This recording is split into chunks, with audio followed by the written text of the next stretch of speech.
이 집이 먼저 터지냐, 내 속이 먼저 터지냐, 둘 중 하나는 조만간 터져 없어지겠다고. 그렇게 하루하루 제 인내심에 균열이 생기는데, 그땐 가만히 있어도 현기증이 밀려올 만큼 힘들었습니다. 물론 저희 남편 등짝은 매일 밤마다 터지긴 했죠. 저는 29살에 결혼해서 곧바로 아이 낳고 올해부터는 30 중반에 접어들었고요. 마흔이 코앞인 저희 남편과 딸 하나 낳아서 이쁘게 잘 키우고 있습니다. 근데 딸이 혼자라 그런지 외로워 보이기도 해서 둘째 이야기도 남편과 여러 번 의논했지만 집 옮기기 전까진 이 집안에서 머릿수 들릴 일은 전혀 없다고 결론을 내린 상태라 나중에 이사 가면 그때 생각하기로 했어요. 집이 좁긴 했거든요. 신혼집은 17평 아파트에서 시작했고요. 오래 지낼 생각으로 들어온 건 아니었는데 아이 낳고 정신없이 살다 보니 올해로 5년째 살고 있습니다. 설계도상으로는 방이 2개긴 한데 하나는 너무 작아서 창고로 쓰고 거실은 저희 딸 방, 안방은 저희 부부가 쓰고 있습니다. 좁기야 당연히 좁죠. 그래도 아들 아니고 딸이라 그런지 그냥저냥 새 식구 지낼 만은 합니다. 정 답답하고 하면 밖에 나갔다 오고 그래요. 신혼집은 그렇고 저희 시댁 같은 경우에는 솔직하게 다 터놓고 이야기하자면 그동안 시댁에서 주는 스트레스는 크게 없었어요. 적당한 수준이었고 남들과 비교해도 수긍할 만한 정도였으니까요. 명절 때만 다녀오면 그만이고 뭐 처녀 때도 명절이 그리 유쾌한 기간은 아니었기에 애초에 우리 조상들이 쉬라고 만든 기간은 아닌 것 같으니 그때 2번 저도 별말 없이 시댁에 잘 갔다 왔습니다. 남들도 다 그렇게 사니까요. 평범까지는 아니더라도 그냥 평균만큼만 살았으면 하는 게 제 목표였거든요. 결혼 초반에는 임신도 하고 애도 키워야 하니 거의 집에만 있어 그런지 지난 몇 년 동안의 기억은 별로 없습니다. 저희 딸이 4살 정도 되니까 이제 좀 주변 상황이 눈에 들어오더라고요. 집이 좁다는 것도 그때 느꼈고 직장도 다시 알아봐야겠다 싶어서 지인들 통해 알바 자리도 알아보려고 전화통화를 자주 하던 시기였는데 그날 갑자기 저희 시어머니에게 전화가 온 거예요. 그러더니 난데없이 이제야 봤네. 작은애 너는 누구랑 그렇게 전화통화를 자주 하니? 혹시 큰애랑 연락 중이었어? 너한테까지 연락해서 뭐라고 했어? 하면서 난데없이 저에게 질문을 하시길래 대체 무슨 일이 있으시냐고 했죠.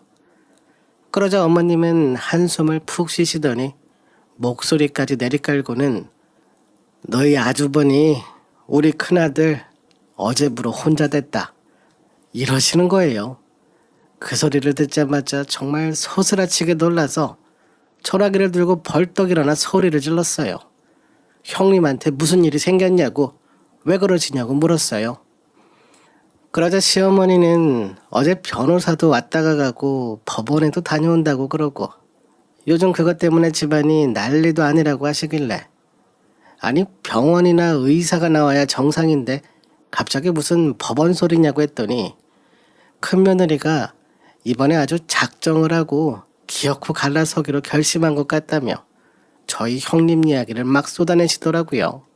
순간 저도 화가 나서 그럼 이혼 소송이라고 말씀을 하시던가 난데없이 혼자 되었다고 하면 누가 들어도 오해하지 않겠냐고 형님은 건강한 거냐고 다시 물어보자 어머님은 저한테 막 소리까지 지르면서 그딴 게 건강하든 말든 내 알 필요가 있냐며 쏴붙이셨습니다. 목소리 톤만 들어봐도 대충 어떤 상황인지 감이 오더라고요. 그날 밤 남편이 퇴근해서 오자마자 그러대요. 아니 형수님도 그렇지 부부가 같이 지내다 보면 웃을 일만 있겠어? 감정도 상하고 화가 날 수도 있지. 아무리 그렇다고 해도 사람이 참 너무 무책임한 거 아니냐고. 애들도 셋이나 낳아놨으면 책임감이라는 게 있어야지. 그렇게 감정 상한다고 가방 챙겨서 혼자 나가버리면 남은 사람은 어찌 지내라고. 나 참 해도 너무한 것 같네. 우리 형만 고생이지 뭐. 그러면서 너무 일방적으로 아주버님 편만 들며 저러길래 저는 그 모습도 보기 그래서 자세한 상황은 부부 둘만 알겠지.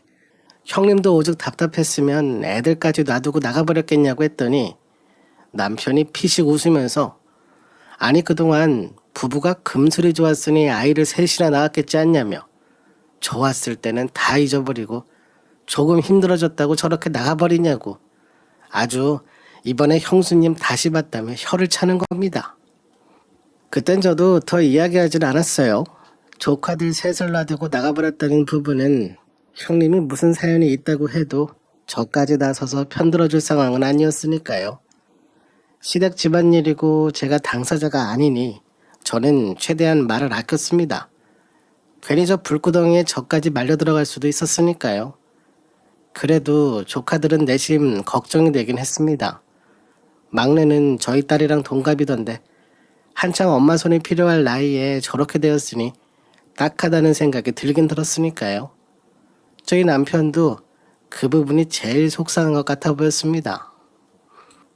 그리고는 다음 날 아주버님네 상황이 어찌 돌아가나 궁금해서 그렇다고 시어머님께 연락하긴 부담스럽고 남편에게 전화해서 슬쩍 물어봤어요.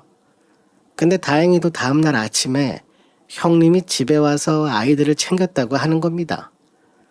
그래서 잘 넘어가나 싶었는데 퇴근해서 들어오는 남편 표정이 또 심각해 보이길래 물어봤더니 형님이 아침에 왔다가 아이 셋을 다 데리고 다시 나갔다고 하더라고요.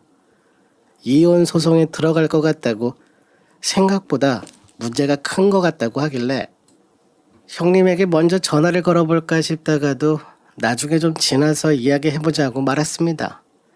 저도 주변에서 봤는데 이혼 소송이라는 게 조정 기간이 꽤 길다고 하더라고요.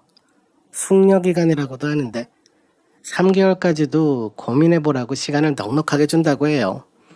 그때 재결합하고 다시 예전처럼 사는 집들도 많다고 저도 동네 엄마한테 들었던 게 있어서 일단 기다려보자고 생각했습니다. 그렇게 한 달 정도 시어머님께 가끔 연락이 오는 것 말고는 조용히 잘 넘어가는 것 같았고요. 어머님이야 전화할 때마다 형님에 대해 좋은 이야기는 하지 않으셨죠. 너무 지나치게 말씀한다 싶으면 아이 핑계로 제가 전화를 끊어야 할 정도로 심한 적도 있었고요. 근데 저희 어머님이요. 그동안 이혼이라는 단어는 단 한 번도 입 밖에 꺼내신 적이 없으셨어요. 그때마다 항상 큰아들이 혼자 되었다고만 표현하시는데 제가 이혼이란 말을 은연중에 하게 되면 아주 잡아먹듯이 눈에 불을 뿜으며 난리를 치셨거든요. 아들 낳아 키우면 다 저렇게 변하는 건지 어머님도 같은 여자라 잘 아실 텐데 옆에서 볼 때마다 항상 신기했습니다.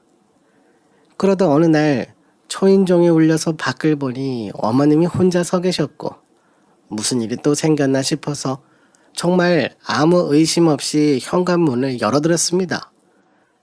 근데 문을 열자마자 조카들이 우르르 밀려 들어오는데 무슨 파도에 쓸려나가듯 저는 어버버거리며 막지도 못했어요. 그냥 순식간에 조카 셋이 들어와 버린 거예요. 그러면서 아주 자연스럽게 조카들 짐가방을 현관 앞에 놓으시더라고요. 순간 너무 기가 막혀서 이게 무슨 일이냐고 왜 조카들을 다 데려왔냐고 제가 여쭤봤습니다. 그때 어머님 대답이 대박이었어요. 그럼 얘네들을 어디다 둬야 되냐? 우리 집에 데려가리? 내가 내일 모레 70인데 애 셋을 무슨 수로 보라고. 그래서 제가 애 셋을 낳은 사람이 직접 보면 되는 거지. 형님은 어디서 뭐 하길래 형님이 데려간 거 아니었냐고 대체 무슨 일이냐고 했어요. 그러자 어머님이 형님 소리를 듣자마자 갑자기 화를 내며 그러셨어요. 그것 이야기는 내 앞에서 꺼내지도 말라고. 어찌나 영특한지 세상 기가 막혔다면서 저보고 대뜸 양육비에 대해 알기를 아냐며 막 소리를 치시는 겁니다. 아주버님이 저렇게 갈라서면 양육비를 지급해야 하는데 아이가 셋이라 양육비 액수가 월급을 다 갖다 줘야 할 상황이라고 하면서 애초에 이런 것까지 다 계산해보고 혼자 뛰쳐나갔다가 다시 애들 데리고 나간 거라고. 요즘 사람들 참 계산 빠르다며 현관 앞에서 어머님이 막 그러시는 거예요. 아니 그럼 그렇게 양육비가 걱정되시면 갈라서지 말고 다시 화해하면 되는 거 아니냐 했더니 누가 먼저 나갔는데 갈라서 자는 사람이 누군데 그러냐고 우리나라 법이 참 이상스럽게 바뀐 것 같다며 아주버님만 억울한 상황이라고 하시더라고요.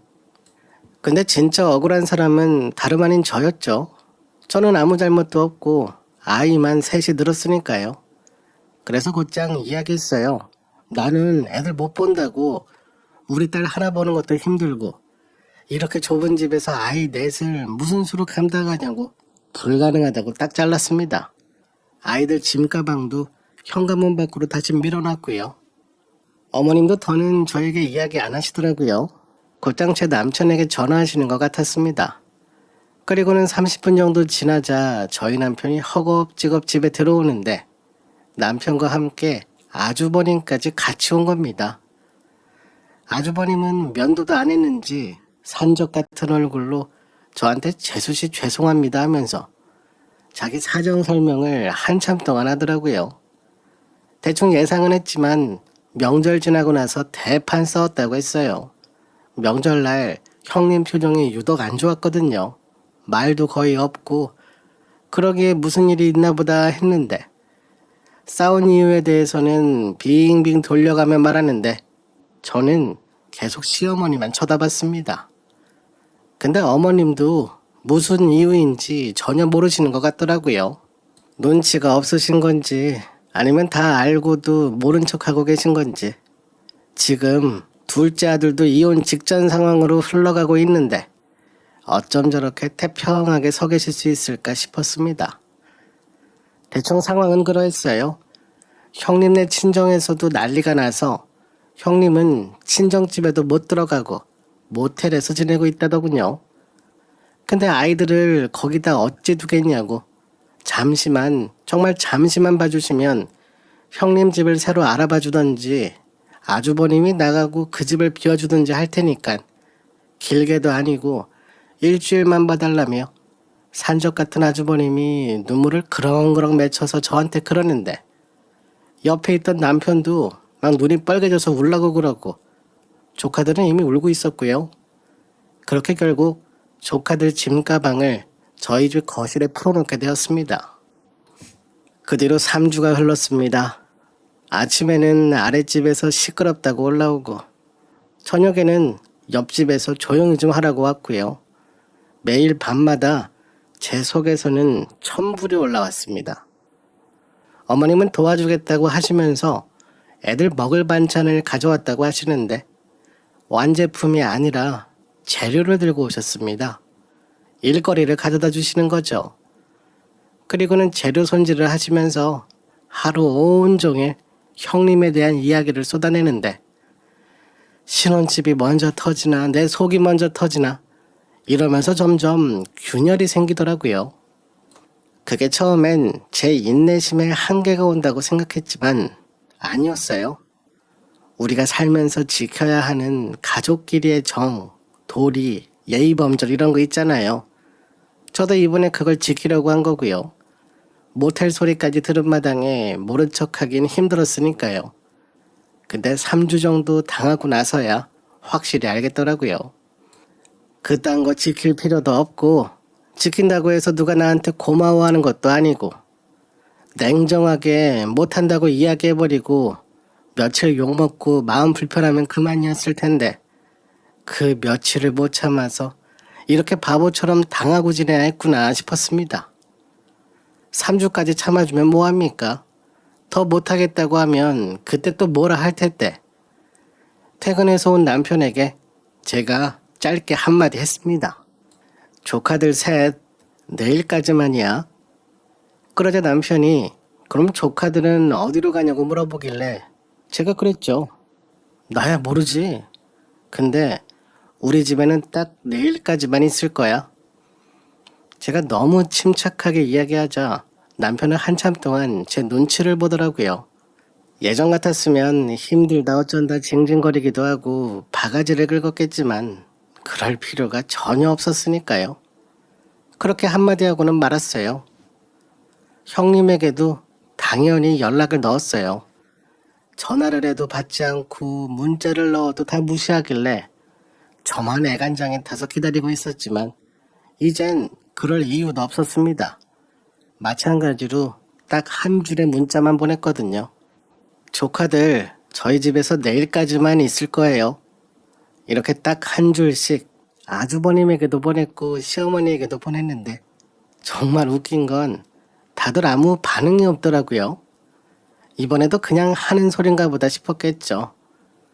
근데 형님은 그래도 눈치가 있는지 얼마 있다가 저에게 답장이 온 겁니다. 그럼 애들은 어디서 지내는데? 라고 왔길래 저야 모르죠.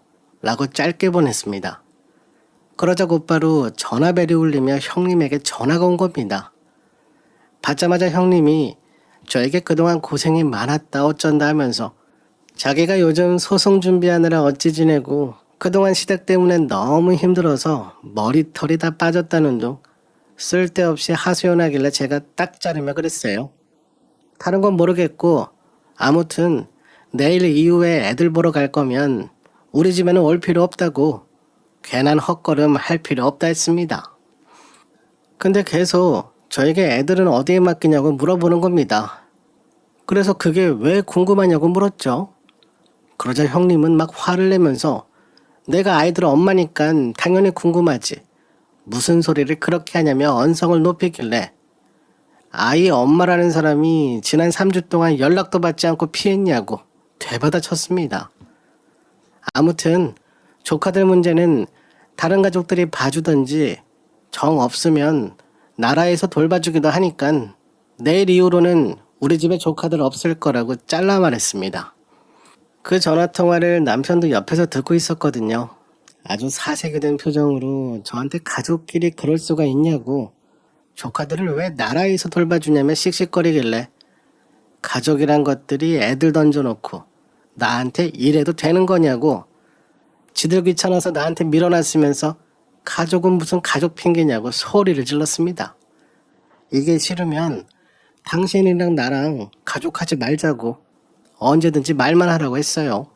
그렇게 다음날 아침이 되었는데 일찍부터 초인종 소리가 울리더라고요. 역시나 형님이 온 겁니다. 오자마자 애들 아직 집에 있냐면서 호들갑을 떨길래 거실에서 자고 있는 애들을 보여주자 끌어안고 펑펑 울더라고요. 꼴값이라는 표현이 저런 데서 나왔나 보다 싶었습니다. 저한테 돈 봉투 하나 쥐어주면서 저보고 고생이 많아서 어쩌냐고 하길래 일단 돈을 잘 받았고요. 당장 애들 짐부터 챙기라고 했어요. 그러자 형님이 저보고 당장 어디로 가냐고 물어보길래 내가 어찌 아냐고 애들 갈 곳은 애들 엄마가 알지 나는 모른다고 했습니다. 정 힘들면 나라에서 봐주는 곳 있으니까 내가 연락해보겠다고 했죠. 그러자 정색을 하면서 알았다고 애들 짐가방부터 챙기겠다고 하더라고요. 얼마 뒤 어머님이 저희 집에 도착했고요. 이번에도 이것저것 바리바리 싸들고 오셨길래 제가 딱 막아서면서 그 재료들은 고스란히 갖고 나가시면 된다고 우리 집에는 이제 그거 먹을 사람 없다고 했습니다. 그러자 어머님은 뜬금없이 무슨 소리냐고 하시길래 정 궁금하면 창고 방 안에 가보시라고 방문을 슬쩍 열어드렸죠. 어머님은 방 안에 들어가시더니 네가 왜 여기 있냐고 소리를 지르며 주저앉으시더라고요. 그렇게 오랜만에 제외시켜드렸네요. 그렇게 그날 싹 다 내보냈습니다. 조카 셋부터 형님의 어머니까지 제가 거의 밀다시피 해서 강제로 밖으로 보내버렸고 문을 잠가버렸어요. 세상 이렇게 쉬울 줄 알았으면 진작에 했을 걸 싶었네요. 어머니가 형님은 저희 아파트 앞에서 30분 넘게 싸우다가 경비원 분들에게 붙들려서 어디론가 가는 것 같았고요. 남편에게 듣자 하니 아주버님이 와서 간신히 말렸다는데 더 이상 저희 동네 근처에도 올 일은 없을 것 같았습니다. 아마 제 원망을 하겠죠. 그동안 제가 고생한 것은 기억도 못할 거고요. 아마 조카들도 모를 겁니다. 그때 받은 돈 봉투에는 10만 원이 들어있던데 나랑 싸우자는 것도 아니고 이럴 거면 주지를 말던가.